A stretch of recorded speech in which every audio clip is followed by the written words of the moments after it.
नमस्कार, स्वागत है आप सभी का हमारे इस विशेष कार्यक्रम में। दर्शकों, इस समय उत्तर प्रदेश राज्य के गोरखपुर ज़िले में सिविल कोर्ट बार एसोसिएशन का चुनाव चल रहा है।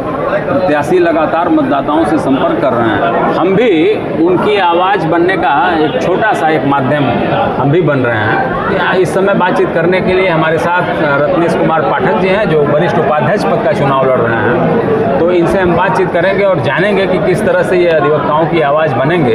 तो पाठक जी, आपका हमारे कार्यक्रम में स्वागत है। बहुत बहुत धन्यवाद भैया।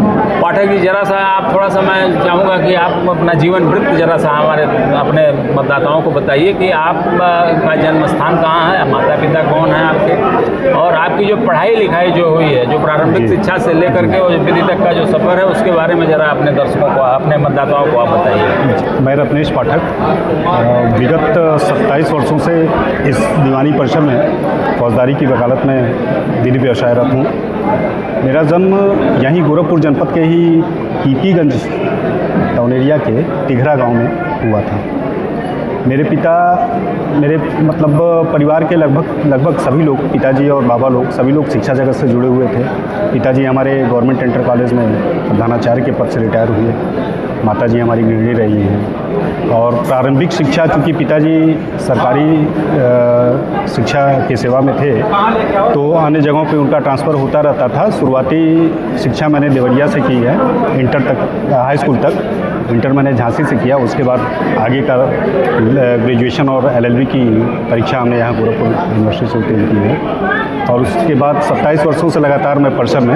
रत्नेश जी, आप वरिष्ठ उपाध्यक्ष पद पर आप चुनाव लड़ रहे हैं, तो क्या आपकी नज़र में कौन कौन सी ऐसी सुविधाएं मिलनी चाहिए जो अधिवक्ताओं को नहीं मिल पा रही हैं? यदि आपको अवसर मिलता है तो उस दिशा में आप ठोस कार्य कर पाएंगे, क्या कहेंगे? सुविधाएं, देखिए, हमारे बार एसोसिएशन या बार काउंसिल या अधिवक्ताओं से संबंधित तमाम ऐसी योजनाएं हैं जो सिर्फ लोगों तक उसका प्रचार प्रसार नहीं हो पाता है, उन योजनाओं की जानकारी लोगों तक नहीं पहुंच पाती है समय से। जो हमारे बार एसोसिएशन की जिम्मेदारी है कि जैसे बार काउंसिल की कुछ ऐसी योजनाएं हैं कि अधिवक्ताओं के न रहने की स्थिति में उसका लाभ उनके परिवार को नहीं मिल पाता है, तो ऐसी समस्त योजनाओं का प्रचार प्रसार एक बुनियादी स्तर पे करना ये बहुत आवश्यक है और ये हमारी सबसे पहली प्राथमिकता है। हमारे अधिवक्ता पेशे की एक गरिमा है, उस पेशे की गरिमा को बनाए रखना, बार का हमारे गौरवशाली इतिहास है,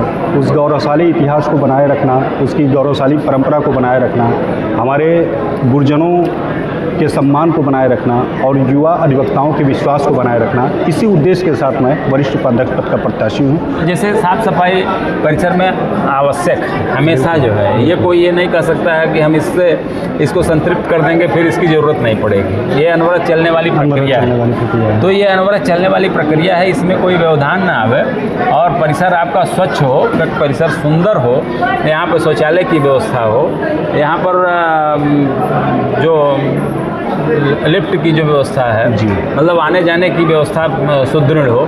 तो इस दिशा में किस तरह से आप कार्य करेंगे, क्या कहेंगे आप? इस दिशा में हमारी बार की जो कार्यकारिणी चुन के आएगी, मुझे पूरा विश्वास है कि एक सशक्त कार्यकारिणी चुन करके आएगी, अच्छे लोग आएंगे और सबको अपनी जिम्मेदारी समझनी होगी। सबको एक जिम्मेदारी देते हुए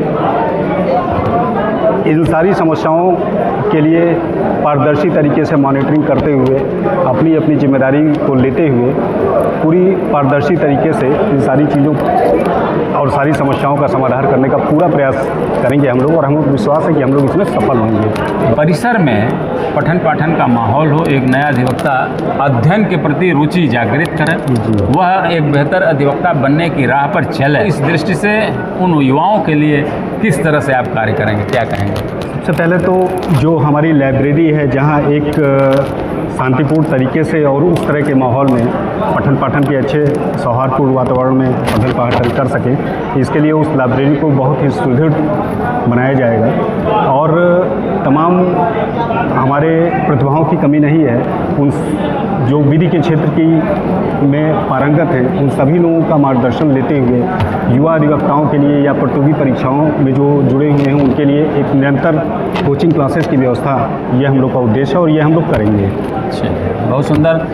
रत्नेश पाठक जी, आप युवा हैं और यहाँ का जो मतदाता है जी। वो आपको अवश्य ही अपना वरिष्ठ उपाध्यक्ष पद सौंपे। जी। क्या कहेंगे आप? यहाँ के हमारे अधिवक्ता बंधुओं ने, हमारे वरिष्ठ गुरुजनों ने मुझे स्नेह, सहयोग और समर्थन पूर्व में भी दिया है, 2-2 बार दिया है। और मेरी कार्यकारिणी का कार्यकाल या हम लोगों का कार्यकाल सभी के सामने है, तो उसी के आधार पे मुझे पूरा विश्वास है कि सभी का स्नेह, सहयोग, समर्थन मिलेगा और अपने पूर्व किए गए कार्यों के बल पे आज मैं चुनाव मैदान में हूँ। बहुत सुंदर।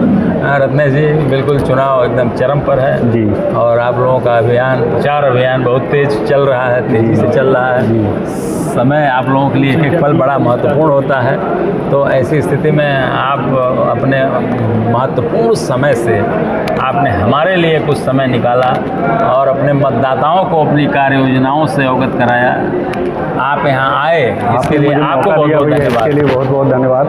और एक बार पुनः मैं निवेदन करना चाहूँगा अपने समस्त अधिवक्ता बंधुओं से कि मुझे अपना अमूल्य स्नेह, सहयोग, समर्थन और अमूल्य मत दें। धन्यवाद।